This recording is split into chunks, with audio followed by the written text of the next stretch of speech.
मार्कंडेय पुराण की वो दिव्य माता जिनकी लोरियां लोरी नहीं अपितु साक्षात वेदांत का ज्ञान थी। यह गाथा है परम ब्रह्मवादिनी माता मदालसा की, जिन्होंने अपने पालने में झूलते शिशुओं को यह आत्मज्ञान पिलाया कि तू शुद्ध है, तू बुद्ध है, तू निरंजन आत्मा है। आइए आभास करते हैं माता मदालसा का वो अलौकिक प्रताप, जिसने विनाश की कगार पर खड़े उनके पुत्र राजा अलर्क को एक ही संदेश में महामोक्ष दिला दिया।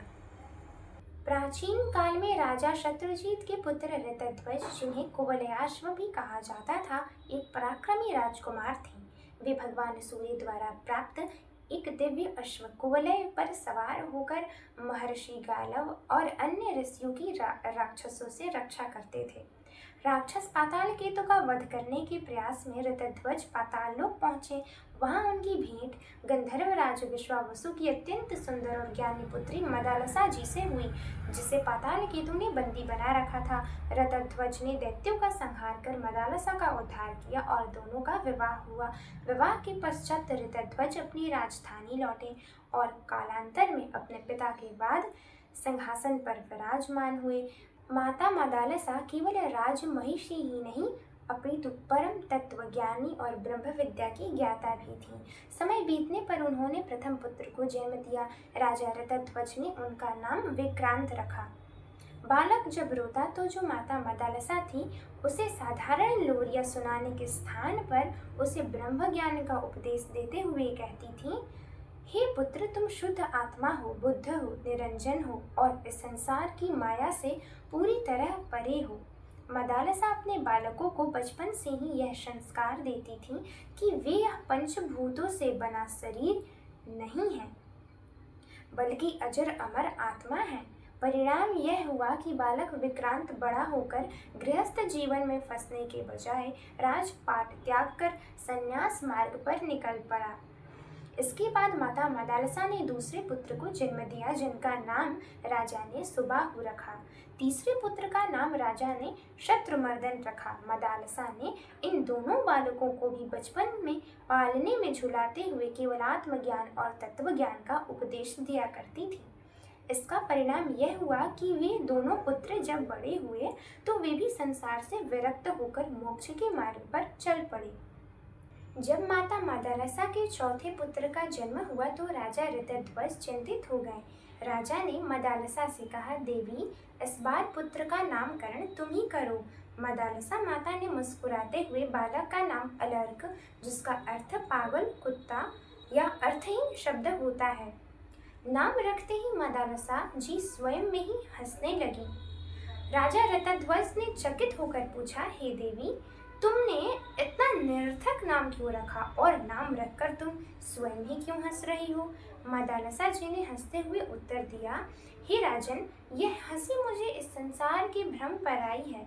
यह आत्मा तो सर्वव्यापी, अनंत, अनाम और निष्काम है। विक्रांत, सुबाहु या शत्रुमर्दन या फिर अलर्क, ये सब नाम तो केवल इस नश्वर शरीर के हैं जो माटी में मिल जाएगा। जब आत्मा का कोई नाम ही नहीं हो सकता तो किसी भी नाम का कोई वास्तविक अर्थ कैसे हो सकता है? नाम देना तो केवल व्यवहार चलाने के लिए की गई एक काल्पनिक व्यवस्था है। जब राजा ऋतध्वज ने माता मदालसा के सामने हाथ जोड़कर प्रार्थना की, हे ज्ञानमयी देवी, यदि यह चौथा पुत्र भी तुम्हारी ब्रह्म ज्ञान के उपदेश से विरक्त होकर सन्यासी बन गया तो मेरा वंश समाप्त हो जाएगा। पितरों को पिंडदान कौन करेगा? प्रजा की रक्षा और इस राज्य का संचालन कौन करेगा? कृपा करके इस बालक को सन्यासी न बनाकर एक नीतिवान राजा बनने की शिक्षा दो। माता मदालसा ने पति की आज्ञा और धर्म के संकट को स्वीकार किया। उन्होंने अलर्क को बचपन से ही वेद, राजनीति, अर्थशास्त्र, दंड नीति, प्रजापालन, सदाचार, राजधर्म की संपूर्ण शिक्षा प्रदान की। जब राजा ऋतध्वज का शासनकाल पूरा हुआ और वे रानी मदालसा के साथ वानप्रस्थ आश्रम के लिए जाने लगे तो माता मदालसा ने अलर्क को अपने पास बुलाया। मदालसा माता ने अलर्क के हाथ में एक अत्यंत सुंदर, सूक्ष्म, कारीगरी वाली सोने की अंगूठी पहनाई, जिसके भीतर एक गुप्त पट था और उसमें एक सूक्ष्म पत्र रखा हुआ था। मदालसा माता ने गंभीर स्वरों में कहा, हे पुत्र अलर्क, तुम धर्मपूर्वक राज्य का पालन करना, परंतु जीवन में कभी ऐसा समय आए जब तुम पर चारों ओर से महाविपत्ति टूट पड़े, तुम्हारा राज्य छिन जाए, सेना नष्ट हो जाए, बंधु बांधव साथ छोड़ दें और तुम्हें बचने का कोई भी मार्ग न दिखे, केवल उसी अंतिम संकट की स्थिति में इस अंगूठी के पट को खोलकर इसके अंदर छिपे संदेश को पढ़ना, उससे पहले इसे कभी मत खोलना। यह कहकर माता मदालसा और महाराज ऋतध्वज वन की ओर प्रस्थान कर गए। माता पिता के जाने के पश्चात अलर्क जो हैं उन्होंने अपनी राजधानी अच्छे से राज्य किया उन्होंने बहुत, और अपनी राजधानी का नाम अलर्कपुरी, जो वर्तमान में प्रयागराज के जो गंगा यमुना संगम पर स्थित है, अरायल के नाम से प्रसिद्ध है, वो ही पहले अलर्कपुरी थी। अलर्क ने कई वर्षों तक न्यायपूर्वक शासन किया, परंतु धीरे धीरे अपार धन संपदा, रूपवती स्त्रियों, अखंड सत्ता के प्रभाव में आकर अलर्क सांसारिक मोह माया में पूरी तरह डूब गए। अपने वास्तविक कर्तव्य और आत्मज्ञान को भूलकर केवल इंद्रिय सुखों में लिप्त रहने लगे। अलर्क के बड़े भाई सुबाहु, जो सन्यासी बन चुके थे, उन्होंने जब देखा कि उनका छोटा भाई अलर्क राज्य के मोह और अज्ञान के अंधकार में गिर चुका है, तो उन्हें अलर्क पर दया आई।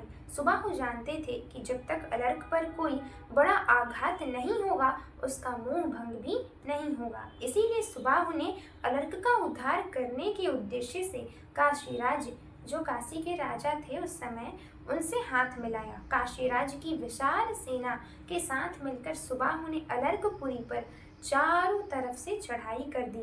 दोनों सेनाओं में भीषण युद्ध हुआ। काशीराज और सुबाहु की संयुक्त सेना ने अलर्क के राज्य को घेर लिया। अलर्क के मंत्री, सेनापति, सैनिक एक एक करके सब मारे जाने लगे। राज्य का खजाना खाली हो गया। अलर्क का महल चारों ओर से दुश्मनों द्वारा घेर लिया गया। अलर्क पूरी तरह पराजित और असहाय हो गए। जब अलर्क को लगा कि अब उनकी मृत्यु निश्चित है और सब कुछ समाप्त हो चुका है, तब उन्हें अत्यंत निराशा और मानसिक पीड़ा के छड़ों में अपनी माता मदालसा की अंतिम सीख याद आई। अलर्क ने अपने कांपते हाथों से उस सोने की अंगूठी को निकाला और उसके पट को खोला। उसमें एक छोटा सा पत्र था। उस पत्र को निकाले और जिस पर माता मदालसा के हाथों से लिखा हुआ यह अमर उपदेश था। उस पत्र पे माता मदालसा ने लिखा था, संगः सर्वत्मना त्याज्यः स चेत् त्यक्तुं न शक्यते, स सिद्धिः सः कर्तव्यः संतो हि भेषजं महत्। अर्थात हे पुत्र, समस्त दुखों का कारण केवल मोह और संग आसक्ति है। सबसे पहले संसार के मोह का पूरी तरह त्याग कर दो। यदि मोह का त्याग करना कठिन लग रहा है तो संतों की संगति करो, क्योंकि संत और ज्ञानियों की संगति ही संसार रूपी रोग की सबसे बड़ी औषधि है। स्वयं से प्रश्न करो कि तुम कौन हो, यह राज्य किसका है और यह शरीर किसका है। अपने वास्तविक स्वरूप को पहचानो।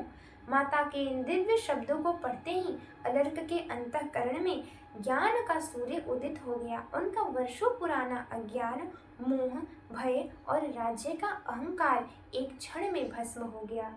उन्हें तुरंत समझ आ गया कि उनके भाई सुबाहु ने यह आक्रमण उनके प्रति किसी शत्रुता या राज्य हड़पने के लिए नहीं, अपितु उनका मोह भंग करने के लिए, उन्हें परम सत्य का मार्ग दिखाने के लिए रचा था।